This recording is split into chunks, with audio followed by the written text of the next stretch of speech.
बढ़िया। तो बच्चों लोग क्या पढ़ रहे थे? लेंस पढ़ रहे थे। क्या पढ़ रहे थे बच्चों? लेंस। काफी सारी बातें हम लोगों ने की थी। आज हम लोग थोड़ा सा और आगे बढ़ते हैं। एक टर्म था लास्ट क्लास में, उसको हम पढ़ा रहे थे, फोल के बारे में मैंने बताया था। उसको बुक के लैंग्वेज में, आईसीसी के लैंग्वेज में ऑप्टिकल सेंटर भी बोलते हैं। ऑप्टिकल सेंटर क्या होता है? It is the point on the principal axis of the lens such that a ray of light passing through this point emerges parallel to its direction of incidence, which नहीं मैंने book के definition को लिखना है। थोड़ा सा मैं उसके पहले एक पॉइंट आपको रिकॉल कराना चाहता हूँ, पता नहीं आपने नोटिस किया है नहीं किया। अगर आपने प्रिज्म को पढ़ा था, अगर सपोज करो प्रिज्म पे कोई लाइट ऐसे इंसिडेंट करती है, तो ये क्या होता है सर? ये जा रही थी ऐसे, ये किधर की ओर मुड़ती है? अगर तुम ध्यान से देखोगे तो ये लाइट बेंड करती है किसकी तरफ? बेस की तरफ। तो प्रिज्म में अगर लाइट रे अगर कभी पास करेगा तो किसकी तरफ बेस बेंड करता है? बेस की तरफ। जैसे मान लो अगर ये लाइट रे आई है, अगर कुछ नहीं सोचोगे तो डायरेक्ट ऐसा बोल सकते हो कि ये जो जा रही थी लाइट रे ऐसे, ये ऐसे बेंड करेगी, ये ऐसे चल जाएगी। तो मेरे कहने का जो मतलब है कि प्रिज्म में जब भी लाइट रेज पास करती है तो लाइट रेज किसकी तरफ मुड़ जाती है? बेस की तरफ, प्रिज्म के बेस की तरफ मुड़ जाती है। बहुत बढ़िया। तो अगर मैं एक लेंस की बात करूं, तो आप ना एक लेंस को मान लो, अगर ये इसका प्रिंसिपल एक्सिस, अगर मैं इसको ध्यान से देखूं तो आप इसको अगर डिवाइड करोगे,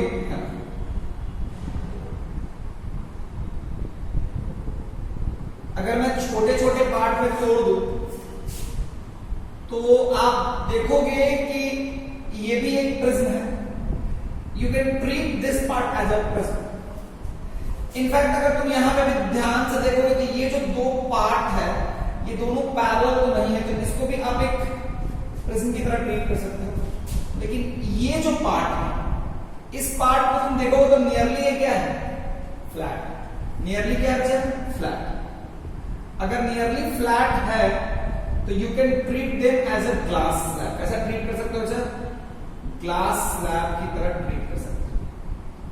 क्या मेरी बात समझ में आई क्या? फिर उसके नीचे वाला लाइट, नीचे वाला जो पार्ट है वापस प्रिज्म, फिर इसको भी ऑलमोस्ट एक प्रिज्म की तरह ट्रीट करोगे।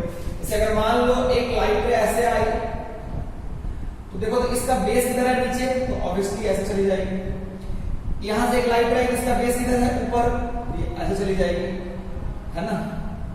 तो अगर मान लो इधर सराउंडिंग है, इधर भी सराउंडिंग है, इधर मान लो एयर है, 1 यहां म्यू ऑफ लेंस है ना? तो mu of lens is greater than 1 होता है ना? म्यू ऑफ लेंस भी ग्रेटर देन 1, तो ऑब्वियसली लाइट रे जो आएगी वो क्या करेगी? कन्वर्ज करेगी, डाइवर्ज करेगी, कन्वर्ज करेगी, डाइवर्ज करेगी। मैंने ऑलरेडी पढ़ा रखा है। तो ऑब्वियसली अगर सराउंडिंग मीडियम अगर रेयर होता है तो कॉन्वेक्स लेंस कन्वर्जिंग होता है और कॉन्केव लेंस डाइवर्जिंग होता है। तुम चाहो तो मैं इसको दिखा सकता हूं यहां पे भी, है ना? मैं तुम्हें यहां पे भी दिखा सकता हूं। अगर तुम ध्यान से देखोगे, यहां पे तुम ध्यान से देखोगे, ठीक है, तो जब दो प्लेन सरफेसेस पैरेलल नहीं होते हैं तो उसको क्या बोलते हैं हम लोग? प्रिज्म। तुम अगर ध्यान से देखोगे तो यहां पे रे क्या आएगी? यहां पे रे आएगी तो इसका बेस तो ऊपर है ना भाई, ये ऐसे चली जाएगी। यहां पे भी रे ऐसे आएगी, ये ऐसे चली जाएगी। लेकिन अगर सपोज करो ये बीच वाला पार्ट, ये वाला पार्ट है, ये वाला पार्ट और ये वाला पार्ट ऑलमोस्ट क्या है? फ्लैट। दोनों पार्ट क्या है? फ्लैट है। We can treat them as slab. अब अगर तुम ध्यान से देखोगे, तुम्हें मैंने कुछ समझाया था, मैं इसको बताता हूं। याद है तुम लोगों को मैंने अगर बताया था कि अगर सपोज करो स्लैब पे अगर एक लाइट रे इंसिडेंट करे, मान लो ये स्लैब है, अगर एक स्लैब पे लाइट रे इंसिडेंट करे, है ये इस बात पे जा रही थी,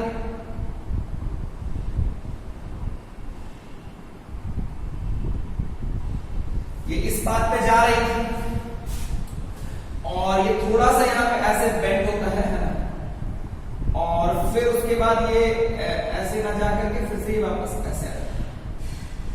तो ये मैंने बताया था कि अगर तुम ध्यान से देखोगे तो ये रे और ये रे दोनों क्या होती है सर, ये वाली और ये वाली दोनों रे जो होती है, ये दोनों रे क्या होती है, पैरेलल होती है। ये इंसिडेंट रे, ये इमर्जेंट रे है,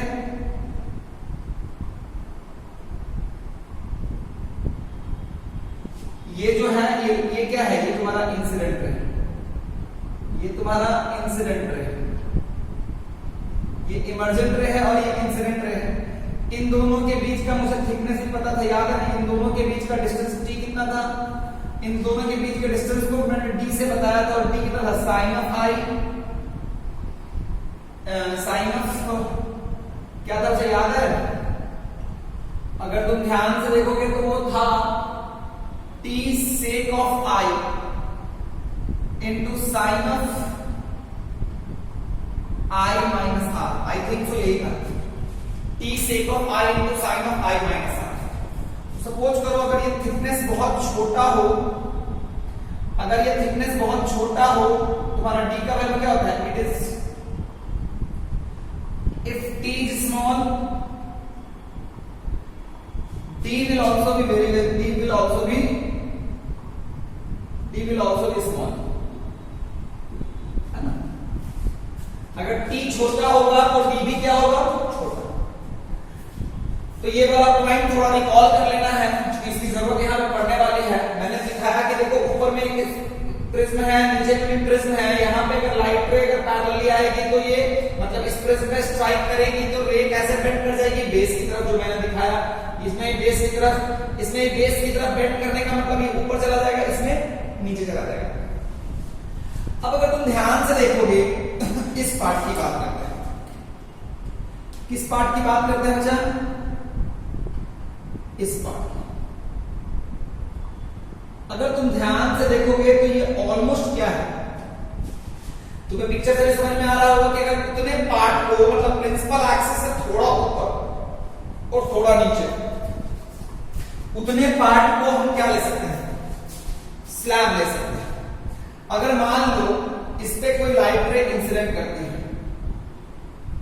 अगर मान लो इस पे कोई लाइट रे ऐसे इंसिडेंट की, तुमको पता है ना कि अगर तुम ध्यान से देखोगे ये लाइट रे ऐसे जाती है, लेकिन ये क्या होगी, ये जस्ट ये क्या होगी, क्योंकि तुम्हें पता है ना,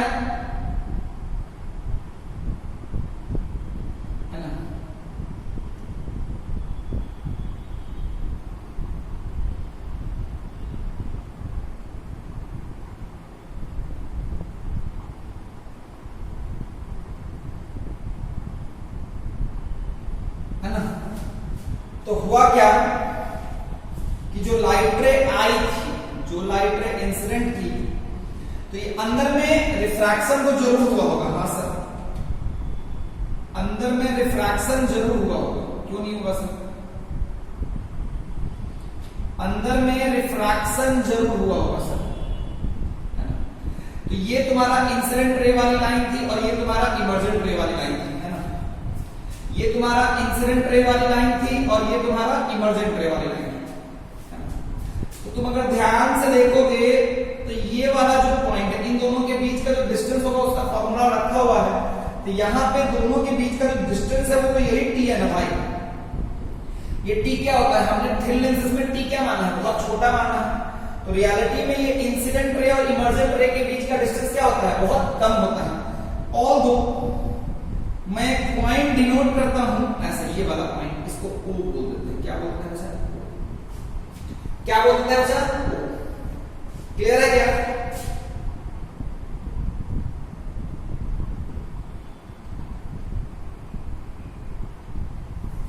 है ना?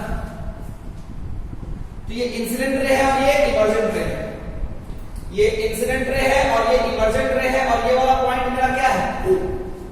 This point is what, O। अब अगर तुम ध्यान से देखोगे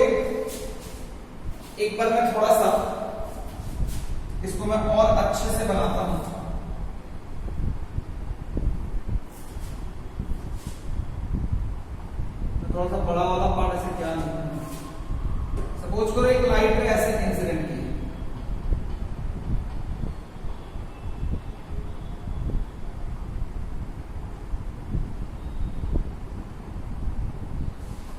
इस लाइन पे रे जा रही थी,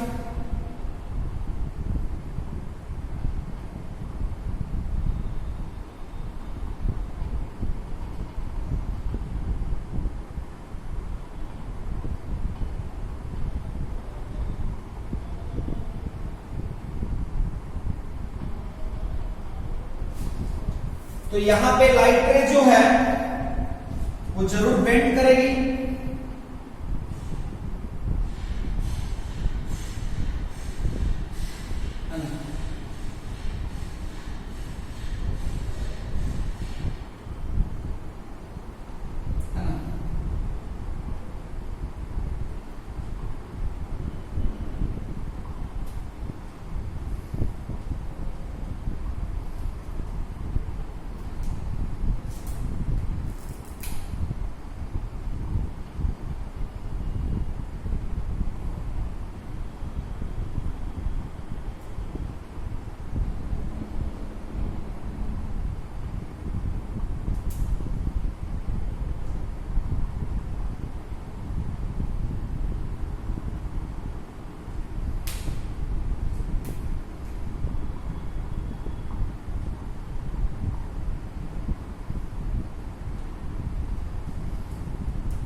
मैंने कभी अपने लिए भी इतनी मेहनत नहीं की बच्चों।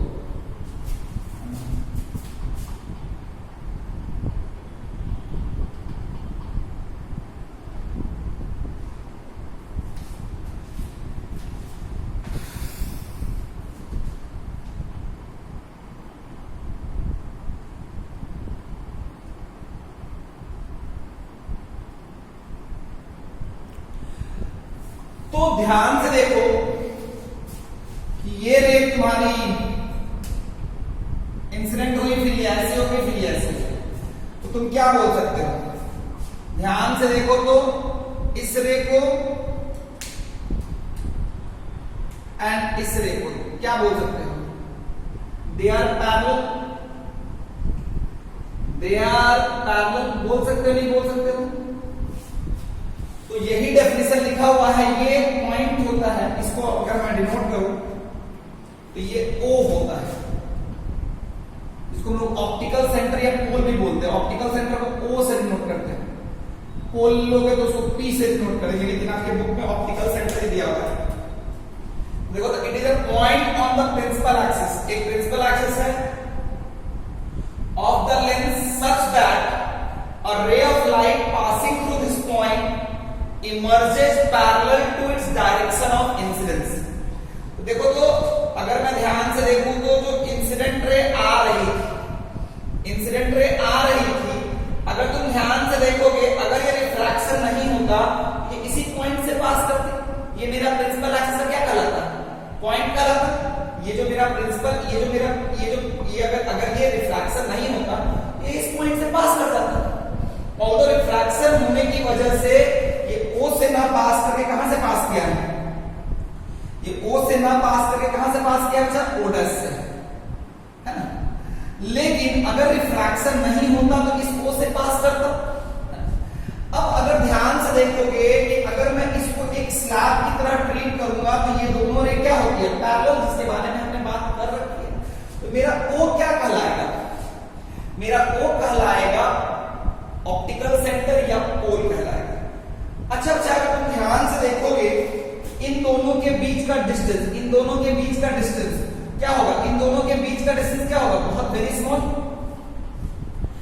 द डिस्टेंस बिटवीन दीज, इन दोनों के बीच का डिस्टेंस क्या होगा? बहुत small. Distance between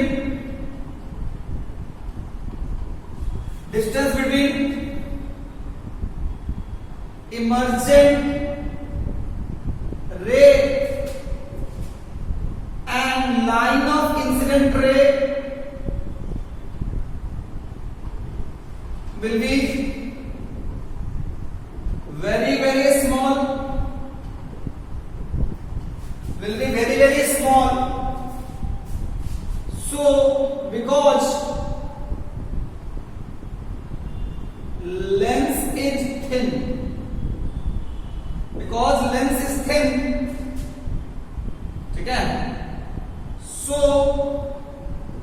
we can say that O and O dash are very close to each other.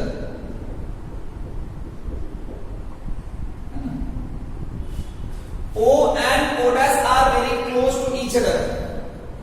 Reality में इस O and O dash के बीच का डिस्टेंस कितना होगा? बहुत बड़ा होगा, बहुत छोटा होगा? बहुत छोटा होगा, बहुत ज्यादा तो होने वाला है नहीं। तो इसीलिए हम ना रियलिटी में यहाँ पे जो पहले इधर ले जाते हैं फिर इधर लाते हैं। पहले जो हम लोग ये दिखाते हैं ना, पहले हम लोग इस ब्लू वाली लाइन पे जा रही थी, रिफ्रैक्ट करने के बाद ब्लैक वाली लाइन पे चली गई, फिर ब्लैक वाली लाइन पे जा रही थी, रिफ्रैक्ट करने के बाद वापस रेड वाली लाइन पे चली गई। तो रेड वाली लाइन और ब्लू वाली लाइन क्या हो गई? आपस में पैरेलल। ये बात मैं पहले समझा चुका। लेकिन अगर तुम ध्यान से देखोगे तो फ्लैप के बीच का थिकनेस बहुत छोटा है, इसीलिए इंसिडेंट रे और इमर्जेंट रे के बीच का जो डिस्टेंस है वो क्या होगा? बहुत छोटा। तो मैं बोल भी सकता हूं कि O and O dash are very very small। तो रियलिटी में हम लोग बार बार इसको ऐसे ना दिखा करके हम लोग ऐसा मान लेते हैं। हम लोग वो जो पहले इधर गया फिर इधर गया वो ना दिखा के डायरेक्ट क्या मान लेते हैं? ये ऐसे गया और इसको O बोल देते हैं। क्या बोलते हैं सर? हम जो वो जो थोड़ा सा जो पहले वो रिफ्रैक्शन की वजह से जो डेविएशन आ रहा है, छोटा डेविएशन को इग्नोर करते हैं और रियलिटी में हम मान लेते हैं कि ऑप्टिकल सेंटर या पोल वो पॉइंट है जिससे लाइट रे कैसे पास कर रही है? अनडेविएटेड। ऑल्दो पहले सरफेस के बाद छोटा सा डेविएशन हुआ, फिर दूसरे सरफेस के बाद उल्टा डायरेक्शन में डेविएशन हुआ, तो रियलिटी में जो टोटल डेविएशन था वो 0 हो गया। टोटल डेविएशन जो था वो पहले सरफेस के बाद अगर मान लो एक बहुत छोटा एंगल एक सर्टेन डायरेक्शन में हुआ, तो दूसरे सरफेस के बाद अपोजिट डायरेक्शन में हो गया, तो इंसिडेंट रे एंड इमर्जेंट रे के बीच का जो एंगल है वो जो डेविएशन था वो कितना हो गया? वो 0 हो गया। और अल्टीमेटली जो रे पास कर रही है, वो जो रे पास कर रही है वो रियलिटी में अगर O से पास करती और O dash से पास की, ये दोनों पॉइंट के बीच का डिस्टेंस क्या है? बहुत छोटा।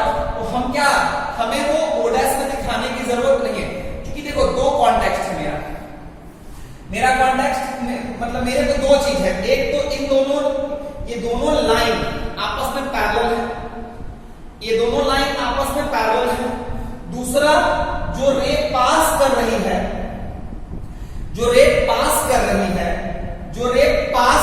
है और जहां से पास करती उन दोनों के बीच का डिस्टेंस अगर बहुत छोटा है, तो रियलिटी में आप मान सकते हो कि जो ऑप्टिकल सेंटर होती है उससे अगर लाइट रे पास करे तो वो अनडेविएटेड जाती है और आप उसको बिल्कुल एक स्ट्रेट लाइन पे दिखा सकते। इसका लॉजिक क्या है वो बात मैंने आपको समझा दी। लास्ट क्लास में मैंने एक क्वेश्चन पूछा था, बहुत अच्छा क्वेश्चन था, है ना? एक मैंने लास्ट क्लास में डेफिनेशन भी दिया था कि ऑप्टिकल सेंटर और pole is a point through which light rays passes undeviated.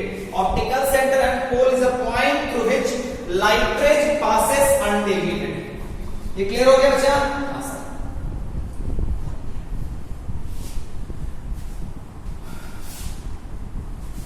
Last class में मैंने एक और चीज के बारे में बताया था, प्रिंसिपल एक्सिस। प्रिंसिपल एक्सिस क्या बोलते हैं सर? प्रिंसिपल एक्सिस किसको बोलते हैं, याद है? हाँ सर याद तो है। प्रिंसिपल एक्सिस बोलते थे line joining centre of curvature of the two surfaces. Line joining centre of curvature of to surfaces, यही था ना? लेकिन याद है प्रॉब्लम एक जगह पे आई थी, वो क्या था बच्चा? अगर मान लो सरफेस ऐसा हो, तो सरफेस ऐसा हो तो इस सरफेस का सेंटर ऑफ कर्वेचर C1 तो है, लेकिन इस सरफेस का सेंटर ऑफ कर्वेचर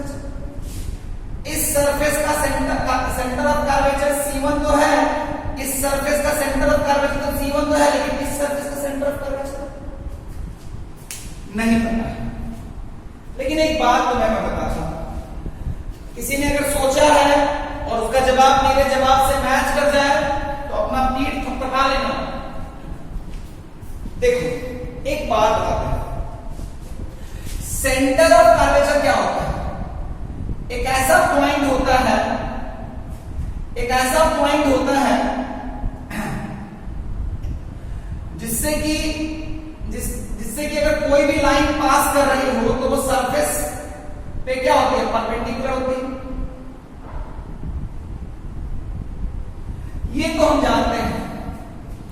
अगर कोई लाइन सरफेस पे परपेंडिकुलर है, अगर कोई लाइन सरफेस पे परपेंडिकुलर है, सेंटर ऑफ कर्वेचर से कोई भी लाइन पास करे वो सरफेस पे परपेंडिकुलर होती है। Am I right? Yes.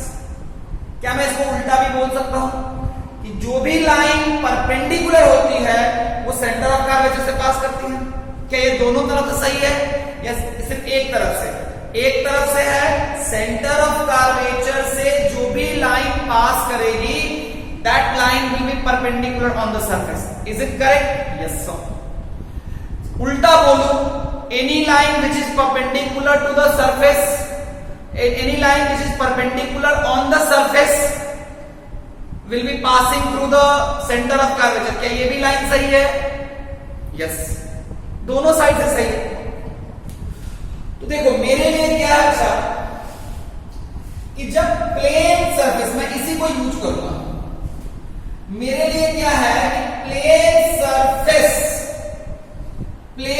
Surface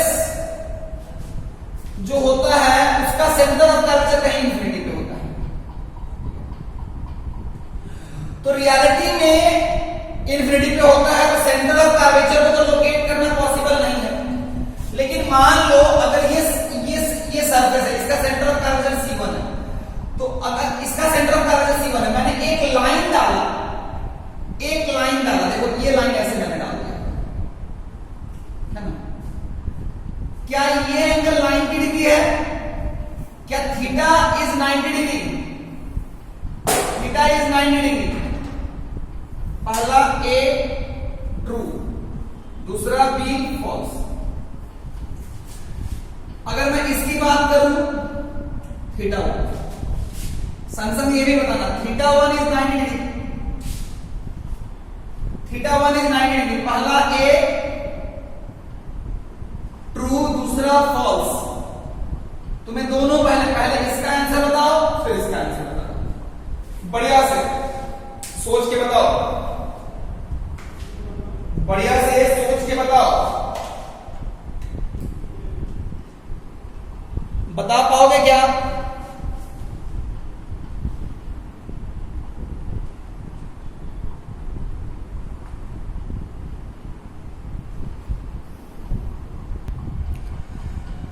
तो तुम अगर देखोगे इस क्वेश्चन का तो तुम्हें पता है, दिख रहा है, ये इसका आंसर क्या होगा? फॉल्स।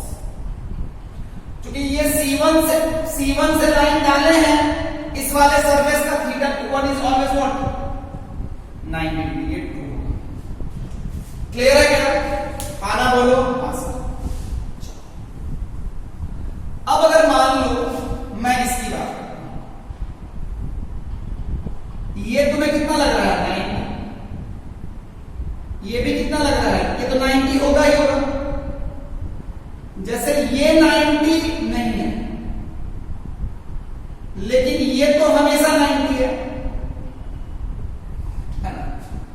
तो देखो मैंने 3 लाइन ड्रॉ किया, ये इसमें ये भी 90, ये भी 90, इसमें ये 90 नहीं, इसमें ये 90, इसमें ये 90 नहीं, इसमें ये 90। तो देखो प्रिंसिपल एक्सिस कौन हो सकता है? Principal axis 1, 2 and 3. Which line can be the principal axis? Which line can be the principal axis? पहला ऑप्शन है 1, दूसरा 2, तीसरा 3, चौथा नंबर बीच। सोच के बताना है which line can be the principal axis. देखो बच्चों, वीडियो को पॉज करके पहले सोच लेना। देखो तो प्रिंसिपल एक्सिस का डेफिनेशन क्या है? जो दोनों के सेंटर ऑफ कर्वेचर से पास करे। देखो तो ये C1 से तो पास कर रही है,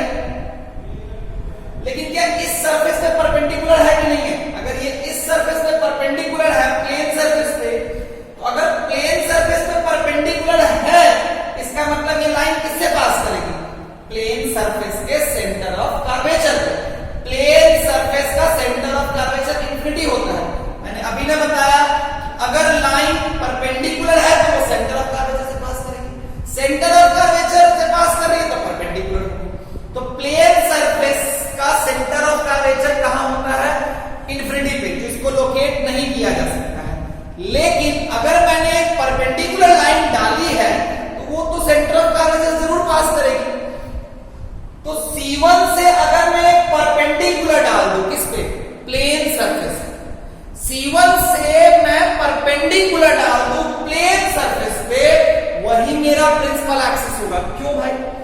क्योंकि अगर वो प्लेन सरफेस पे परपेंडिकुलर है, इसका मतलब हुआ कि वो प्लेन सरफेस के सेंटर ऑफ कर्वेचर चाहे जहां पे भी हो उससे पास करेगी। क्योंकि वो C1 से पास कर रही है तो हमको इस सरफेस के बारे में कोई टेंशन लेने की बात नहीं है। डेफिनेशन यही था ना भाई कि दोनों सरफेस के सेंटर ऑफ कर्वेचर से पास कर रही है। जब प्लेन सरफेस आया तो सेंटर ऑफ कर्वेचर उसका नहीं मिला, लेकिन अगर मैं C1 से परपेंडिकुलर डाल दूं, C1 से परपेंडिकुलर डाल दूं किस पे, C1 से परपेंडिकुलर कभी भी स्फेरिकल सरफेस पे डालने की जरूरत नहीं है, क्योंकि C1 से जो भी लाइन जाएगी वो स्फेरिकल सरफेस पे परपेंडिकुलर ही होगी। हमको किस पे परपेंडिकुलर डालना है? प्लेन सरफेस पे डालना है। किस पे डालना है बच्चा? Plane surface. क्या मेरी बात पूरी क्लियर हो गई बच्चा? क्या ढंग से मेरी बात समझ में आई क्या? हाँ ना बोलो। हाँ सर। ढंग से मेरी बात क्लियर हुई क्या? हाँ सर। तो जैसे कि अगर ऐसा सरफेस तुम्हें मिल जाए, अगर तुम्हें ऐसा सरफेस मिल जाए तो कुछ नहीं करना है, इसका सेंटर ऑफ कर्वेचर इधर है, यहां से एक लाइन डालनी है जो इस पे परपेंडिकुलर होगा, यही इसकी प्रिंसिपल एक्सिस होगी। अगर मैं इसकी बात करूं, इसका सेंटर ऑफ कर्वेचर कहीं यहां होगा, इस पे डाल दो, यही इसका प्रिंसिपल एक्सिस होगा।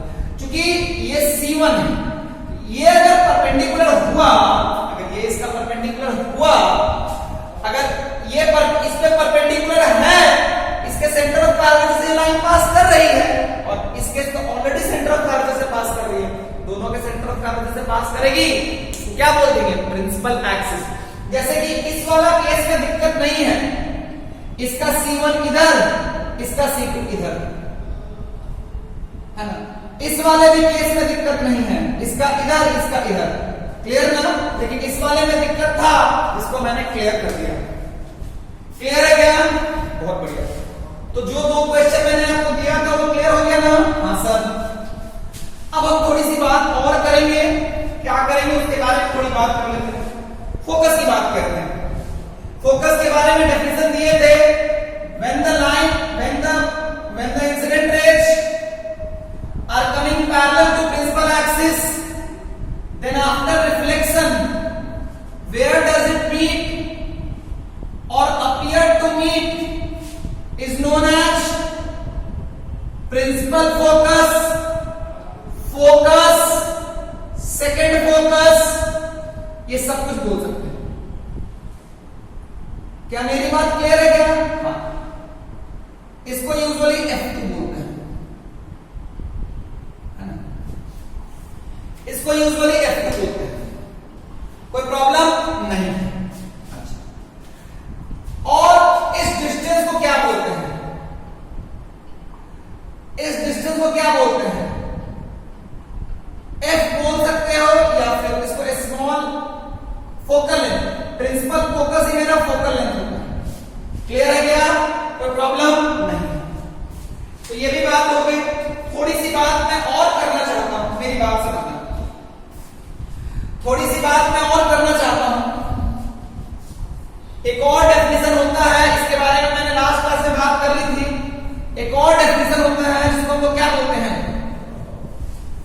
हम लोग बोलते हैं प्रिंसिपल फोकस की जगह फर्स्ट फोकस, फर्स्ट फोकस बोलते हैं, फर्स्ट फोकस बोलते हैं भाई। उसको F1 से डिनोट करते हैं। क्या लिखते हैं बच्चा? व्हेन लाइक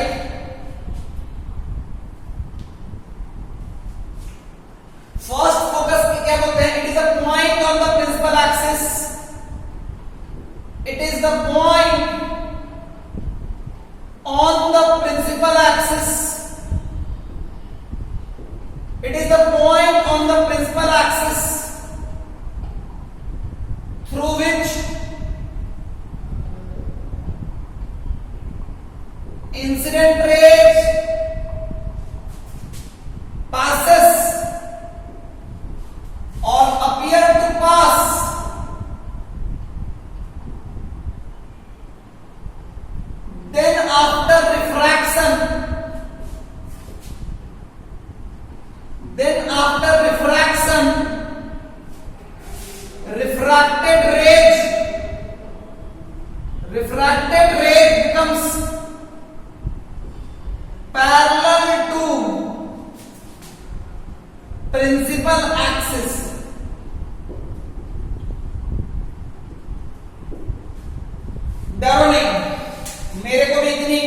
बाकी नहीं थी, तुम लोगों के लिए लिख दिया है।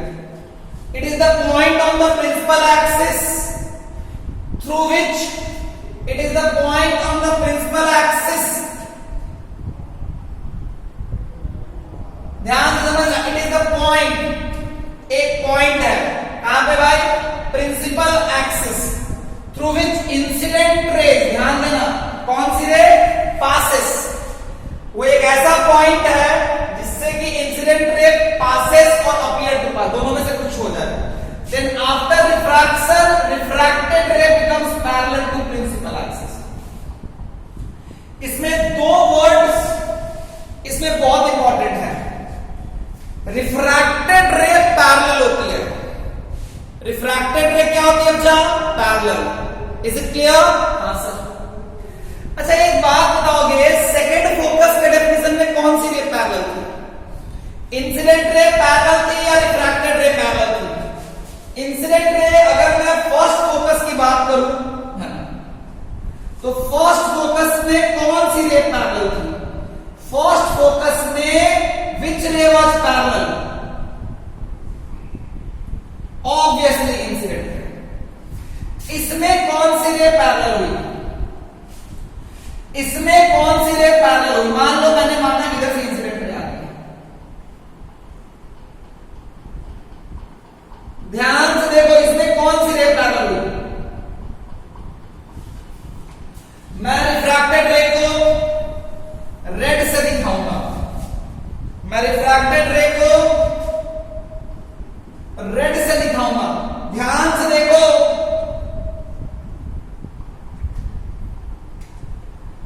ध्यान से देखो,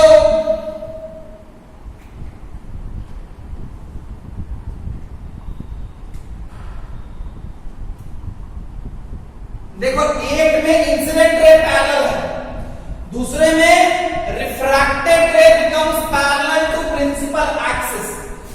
जब भी आप अगर कभी एग्जाम वगैरह में लिखते हो तो ऐसे अगर आप ध्यान से अगर डेफिनेशन वगैरह कभी अगर लिखते हो तो मेक श्योर करो कि जो जो इंपॉर्टेंट चीज है उस डेफिनेशन में उसको हमेशा अंडरलाइन करो कि इस चीज को ध्यान में रखना है। मेरे लिए एक में इंसिडेंट रे पैरेलल है, एक में रिफ्रैक्टेड रे पैरेलल है। अब अगर तुमको इसमें पता है तो इसमें क्या होता है, इसमें ऐसे जाता है, इसमें ऐसे ही जाता है ना भाई, हाँ सर। इसमें कैसे जाता है, इसमें अगर तुम ध्यान से देखोगे तो ये ऐसे जाता है और ये F2 कहलाया, इसमें ये ऐसे जाता है और ये क्या कहलाया, इसमें तो मुझे नहीं पता, लेकिन देखो मैं तुम्हें एक बात बताता हूं, मैं तुम्हें एक बात बताता हूं,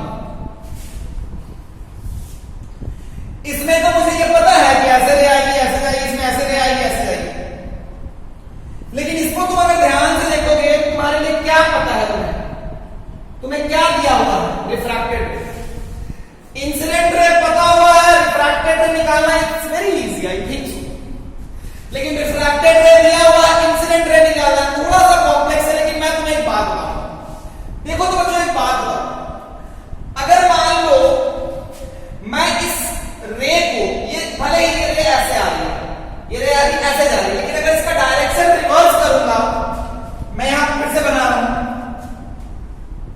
अगर मैं इसका डायरेक्शन रिवर्स कर दूंगा ऐसे, तो ये क्या होगा, ये ऐसे आएगी ना भाई।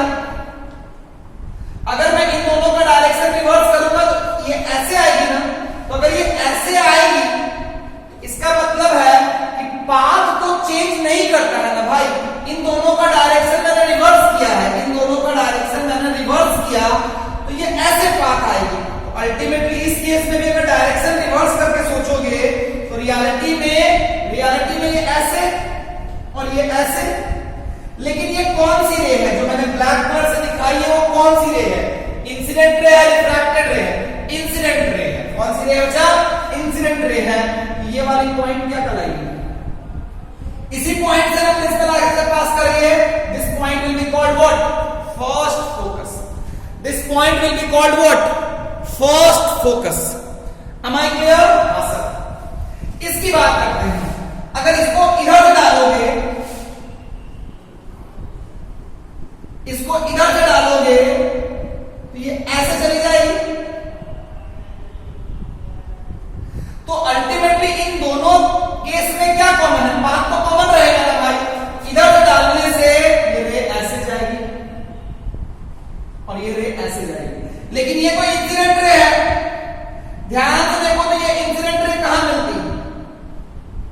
इसी जगह से पास करती हुई लगती है ना भाई, ये क्या कहलाएगा? First focus. क्या कहलाएगा बच्चा? First focus. और ये डिस्टेंस जो कहलाता है, ये डिस्टेंस f1 और ये डिस्टेंस f1। तो देखो मैंने इधर से इंसिडेंट रे, देखो रे में एक चीज और ध्यान देना, रे में इंसिडेंट रे तुम दोनों साइड से डाल सकते हो, इधर से भी डाल सकते हो, उधर से भी डाल सकते हो। मैं जो कुछ भी बता रहा हूं वो मैं किधर से इंसिडेंट रे डाल रहा हूं, लेफ्ट से या राइट से? ऑब्वियसली लेफ्ट से सर। इस साइड से डाल रहा हूं ना भाई? हाँ सर। इस साइड से डाल रहा हूं ना? हाँ सर। तुम्हें क्लियर हो गया ना? अच्छा देखो दोनों में बड़ा डिफरेंस है। एक में इंसिडेंट रे पैरेलल थी, सेकंड फोकस के डेफिनेशन में principal focus, second focus, these three terms are equivalent, these three terms are same. Second है फर्स्ट फोकस। फर्स्ट फोकस में क्या होता है? It is a point on the principal axis through which incident ray passes or appear to pass, then after refraction refracted ray becomes parallel to principal axis। दोनों में बनाया और देखो तो क्या पॉइंट लोकेट करने में कोई दिक्कत हुआ क्या?